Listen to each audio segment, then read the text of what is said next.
Halo Sobat Pengadaan, perkenalkan saya Frida.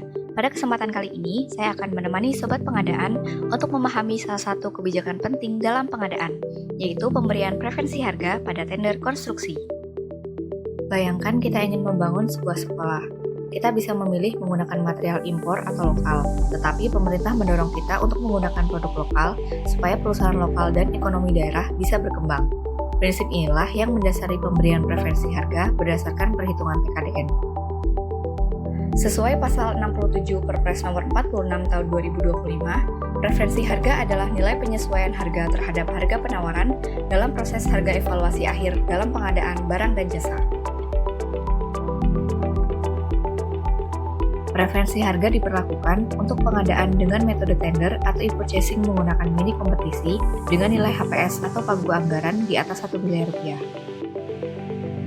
Ketentuan pemberiannya adalah diberikan terhadap pengadaan yang memiliki TKDN paling rendah 25% dan diberikan dengan besaran nilai preferensi paling tinggi 25%. TKDN adalah besarnya porsi komponen dalam negeri dalam sebuah produk atau jasa. Semakin tinggi TKDN, semakin banyak bahan baku dan tenaga kerja lokal yang terlibat dalam pembuatannya. Manfaat dari pemberian preferensi harga adalah sebagai dukungan untuk perusahaan dalam negeri dan UMKM, mewujudkan adanya transfer knowledge dan transfer teknologi, penambahan pemasukan PPH dari produk dalam negeri, dan menciptakan lapangan kerja baru.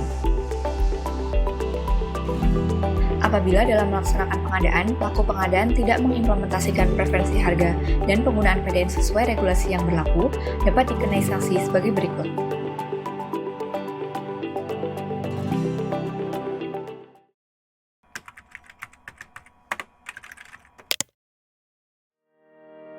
Pemberian preferensi harga dilakukan oleh pelaku pengadaan yang terdiri dari pejabat pembuat komitmen atau PPK, kelompok kerja atau pokja pemilihan, dan penyedia.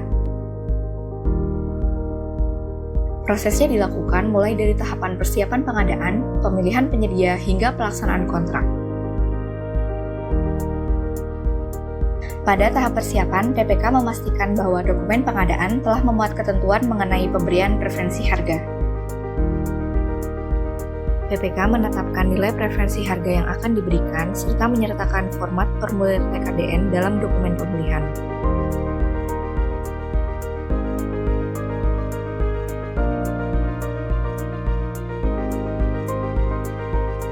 Kemudian, Pokja melampirkan persyaratan pemberian preferensi harga ke dalam dokumen pemilihan.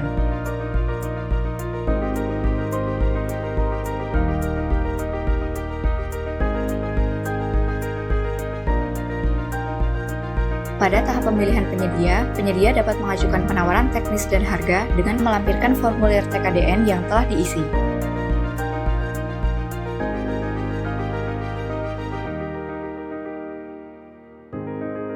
Pokja akan memastikan nilai TKDN barang yang ditawarkan melalui website P3DN Kementerian Perindustrian.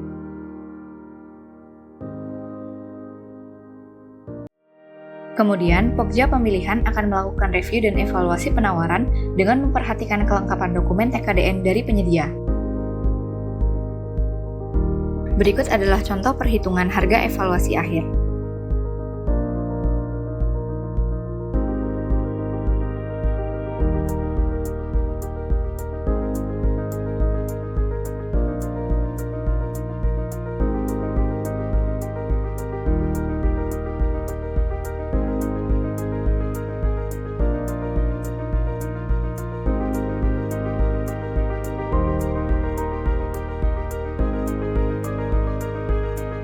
Penetapan pemenang berdasarkan urutan harga terendah hasil evaluasi akhir atau kombinasi nilai teknis dan nilai harga hasil evaluasi akhir.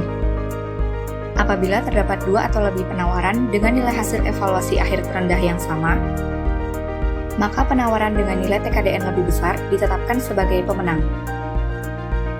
Berikut adalah contoh urutan pemenang setelah hasil evaluasi akhir.